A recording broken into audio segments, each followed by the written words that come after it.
Yeah, so today na breakdown market ni the 6th of November. So yenye niko so much interested in ni Nasdaq. Itanipea 1:2 hivi ita play out. So Nasdaq imekuwa so bearish the past few days. Nasdaq imekuwa ikirepeat the same pattern, unaona? Imekuwa ikiform an area of buyers and then ina break hiyo area, ina correct, then ina push, ina retest hiyo area and then ina drop. So NAS imefanya the same thing here. Net tu hapa, unaona hii low ndio iko huku and then price imepush and then inaanza kushuka. Unaona venye tu ili behave hapa, inaanza kushuka. So mi na anticipate Nasdaq ianze kushuka below this area. Kwa nini? Juu hapa kulikuwa na level of buyers na NAS ili break this level of buyers. Sellers wali break your level of buyers.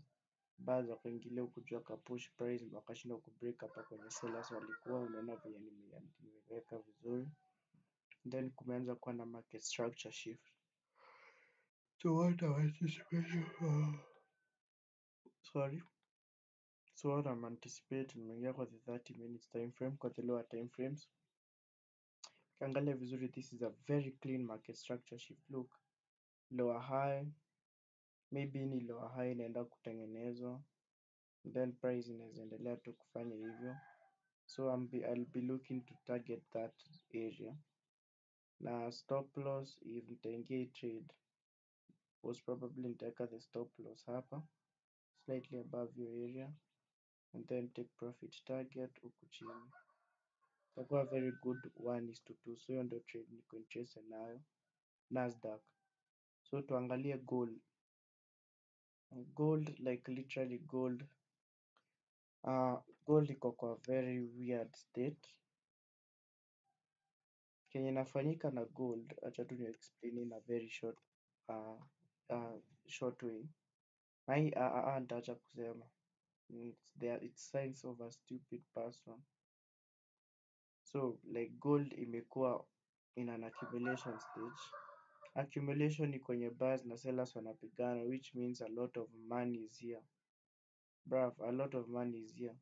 Ile time gold ita break out either to the upside ama to the downside, hakuna kupumua. Like hii ndio the biggest push utaiona maishani mwako. It is inaitangwa free money, gold money. Free money, gold money, bruv. So hii kitu ikiweza push to the upside ama to the downside, break out here. What actually ni mark, I think hii sasa stai delete hadi niingie kwa hii Zoom class. Acha ni mark.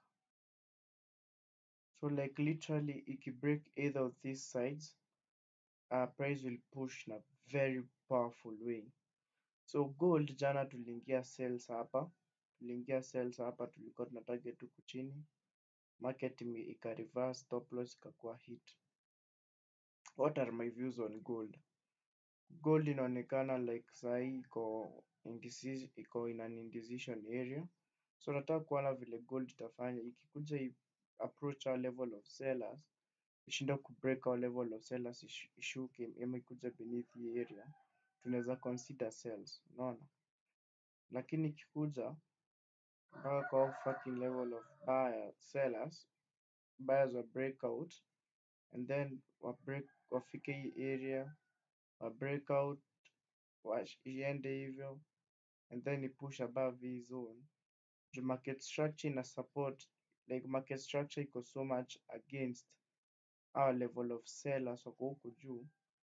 Like hii si ni bullish market structure, iko against our level of sellers wako huku juu. Sihitaji kupewa hiyo setup, like naweza ingia hiyo trade immediately kunakuwa na hiyo breakout, like price ikiclose above the area in the 1 hour time frame bullish, ngoja hiyo closure ingine ya 1 hour candle ikiwa bullish ni hivyo na execute buys. But bado inaweza fanya hivi. Gold, si anticipate a lot from gold especially hii week. Yeah.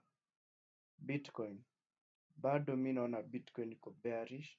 Bitcoin ilireach hii area hii ni 98,000. Nilikuwa nimeanticipate sana Bitcoin 98,000. I think nimecall out trades za Bitcoin kuanzia huku juu since last week. Hii move yote tumeprofit kutoka kwa wenyewe, but sana sana nimeprofit kutoka like hapa, literally kutoka hapo. So Bitcoin, what I'm thinking of Bitcoin bado mi kwangu iko very bearish. Nikiwasha hii um, nikiwasha hii uta realize that hapa kuna an area of sellers. Tunataka kuona venye price ita react at that zone. Unaona vizuri price imehit hiyo area ikaanza kupush, but mi naona kama Bitcoin tu ita break hiyo area, most probably bounce mpaka hapo kwenye bars walikuwa, and then tunaweza witness a market structure shift, Bitcoin endelee kwenda chini. But kazi yangu si kupredict kwenye market itaenda. Kazi yangu ni kuangalia vile market ina react na kufollow market. So Bitcoin, I don't have any idea, but my mind najua Bitcoin bado iko bearish regardless ya hitting 98k. Nvidia, so tungoje i open. Nvidia nimeweka, unaona zimekuwa activated. Leo asubuhi nimeamka nikaangalia nikaona zimekuwa activated. So nimeingia 200 lots Nvidia of buys. Nimebuy 100 lots of this stock.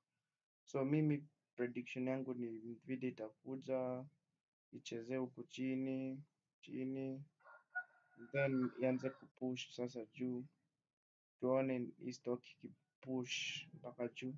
So hii swing trade nitaishikilia for as long as possible mpaka take profit igongwe. Nvidia ni stock. So I don't think kuna anything else.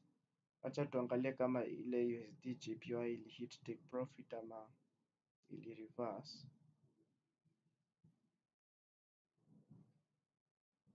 Ilianza kubehave aje sasa? Ilianza kumisbehave. So kenye nafikiria most probably inafanya nataka kubounce kutoka kwa Fibonacci. Inataka kubounce from the fucking Fibonacci. So inaweza kuja mpaka hapa and then to push juu. Push juu mpaka huko juu. Yeah, so USD JPY, as you know, me as a trade forex pairs. So ni Nasdaq. Sijui mbona Nasdaq ina behave hivi. Hii si mara ya kwanza nimekuwa nikirecord and then narudi napata imecreate hiyo kitu. So yeah. So Nasdaq ndio the trade ya leo tuna anticipate sells hii mpaka hapo. And mind you, Nasdaq naona inaweza iko na potential ya kupush mpaka huku chini. Juu US30 I think ili behave the same way.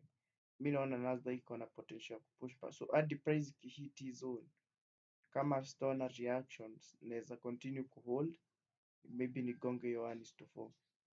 So yeah, so hii ni intraday trade mpaka hapa, hiyo itakuwa intraday trade. But nikiona iko na good reactions na inaendelea kupush chini, itakuwa swing trade. Naweza swing hiyo trade mpaka next week. Yeah, so hebu tuangalie US30 venye inakaa.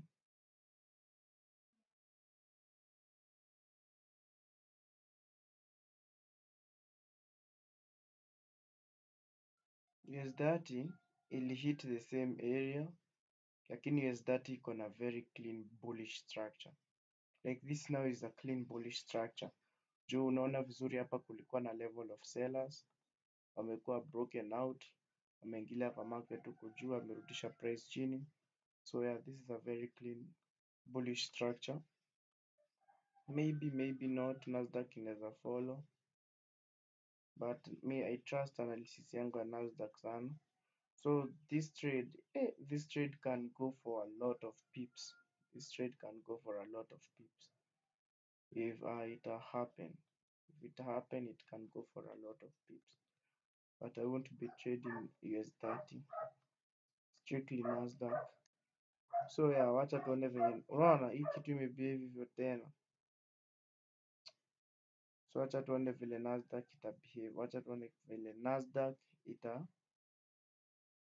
behave.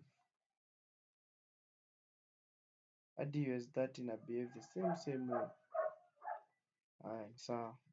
So hiyo ndio ilikuwa analysis yangu ya leo.